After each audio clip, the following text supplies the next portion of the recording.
students, welcome back to chemistry class. In the previous class, we have discussed different zones, the flames, okay, and finally we have concluded with how to calculate calorific value. So how will you differentiate fuels on the basis of calorific value, okay, which is most ideal fuel? Such kind of things we have discussed in the previous class. Okay, and today we will move on to the next topic. So we have learned this many things in the previous class. Moreover that today we are going to learn the next point. So how an ideal fuel become? What is an ideal fuel? What is an ideal fuel? You know the types of fuels, okay? Whether it is inflammable or whether it is undergo combustion very fast or whether it get explosion, or those kind of things we have discussed so far. And now we are moving on to the ideal fuel. How a fuel become ideal? You know students, in the classroom there will be an ideal student. That student will be, yes, model for all other students. He may be good in studying, he may be good in arts, in performance in art, he may be good in dancing. So many activities he may be good. Like same way, how a fuel become ideal? Ideal fuel have some characteristics. Okay, if it possesses those characteristics in a correct way, you can select that fuel as a ideal fuel. So, what are the characteristics of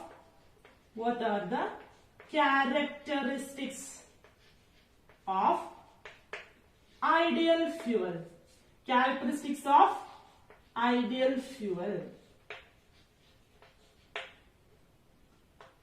How an ideal fuel should be.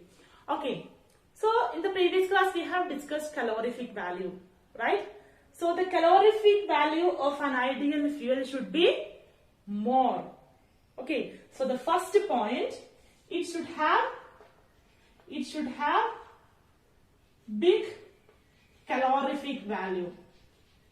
Big calorific value. Big calorific value means it should produce large amount of energy after combustion.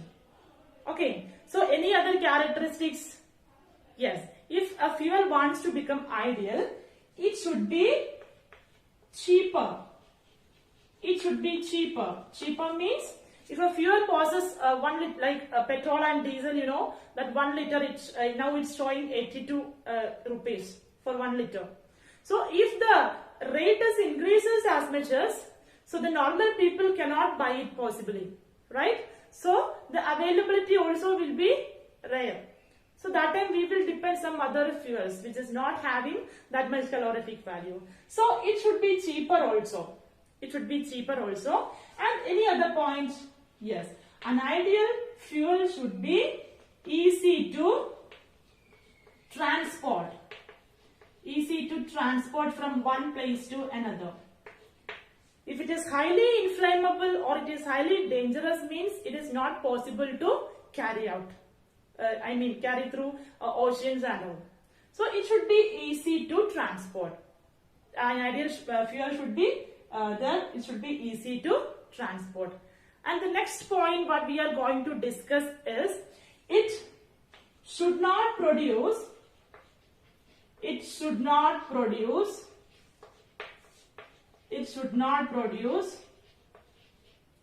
poisonous substances.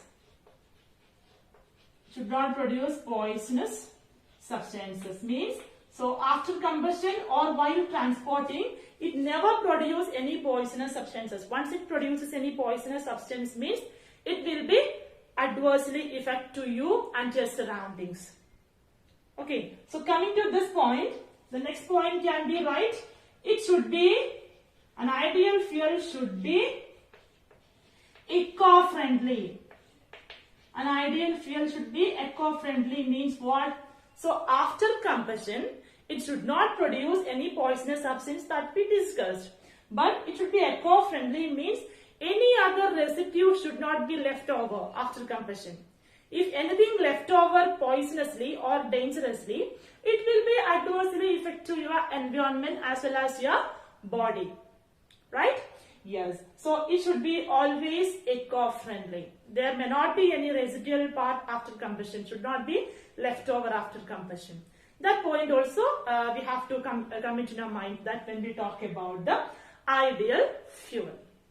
So at last we can discuss the sixth point. We can discuss that. Yes, we all have discussed ignition temperature, right? Yes, that point also you have to consider here when we talk about an ideal fuel. So how is the ignition temperature of that particular fuel? Will it be high? So we all are keeping this fuel in a room temperature, right? We all are keeping this fuel in a room temperature. Just imagine that the ignition temperature of this particular fuel, if it's more than, if it is less than those room temperature, means it will catch fire, it will be hazardous, right? So it should not happen. The ignition temperature of the particular fuel will be less than that of the normal room temperature. So that point is very, very important. If a fuel become ideal, means its ignition temperature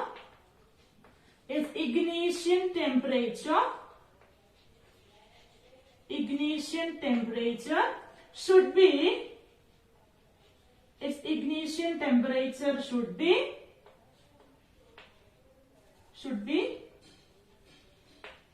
more than that of room temperature.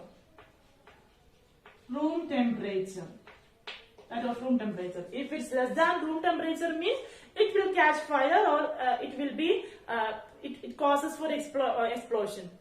So if in the atmospheric in the presence of atmospheric oxygen or in the normal temperature, sometimes it will catch fire or sometimes it will explode it. Okay, that will be dangerous. So to try to avoid that, you should always take care that ignition temperature should be more than that of room temperature. Okay, if it comes below room temperature, means it will be adversely affect to the environment, as well as it cause explosion and all. Okay, and this many points you have to remember when we talk about the ideal fuel. If the fuel possesses these all characteristics in a right way, you can consider as this fuel is the best example of a ideal fuel. This fuel can be considered as an ideal fuel. So this is how hydrogen is the most, hydrogen is the ideal fuel for those other fuels, because that possesses those kind of characteristics nicely, and you can consider it as a best example of an ideal fuel. Okay, so I hope you remember this point. In your textbook there is a table. So in that table, that different calorific value, the fuel efficiency has been noted over there. So you can check it over there. Okay, so out of this, by looking at the calorific values of different fuels, or by looking at the uses of different fuels, you can consider as which one is the best fuel, which one is the ideal fuel. Okay. Okay, students, after discussing those ideal fuels, now let's move on to a problem. This problem is there in your textbook. This question: in an experiment, 4.5 kilogram of a fuel was completely burned. Okay, the heat produced was measured to be 1,80,000 kilojoule. Okay, and your task: calculate the calorific value of the fuel. Calculate the calorific value of the fuel. So whatever is there, which is there in the question. So look at here, 4.5 kg of a fuel is completely burned. So after that it produces energy, right? So thus heat produced was measured to be how much? 1,80,000 kilojoule. Calculate the calorific value of the fuel. So how will you calculate the calorific value of the fuel? So as we know that calorific value of the fuel is equal to, how will you calculate? You know that calorific value of the fuel is equal to heat produced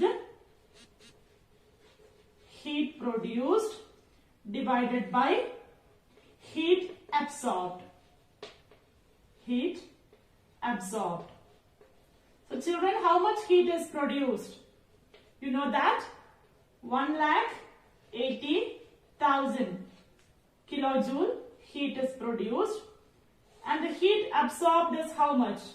It is heat absorbed by how much gram of fuel? It is 4.5 kilogram. 4.5 kilogram. So, how much? Finally, the answer become 40,000. Yes, 40,000 kilojoule per kilogram. Okay. This is the calorific value of the particular fuel, because 4.5 kilogram of fuel was when it completely burned. Okay, this much amount of heat is produced. So when they calculate it, so finally we will get 40,000 kilojoule per kilogram of fuel. I think by looking at the value, this is a good fuel. Okay, the calorific value is comparatively big. Okay, this problem you have to copy it in your notebook. Okay, thank you.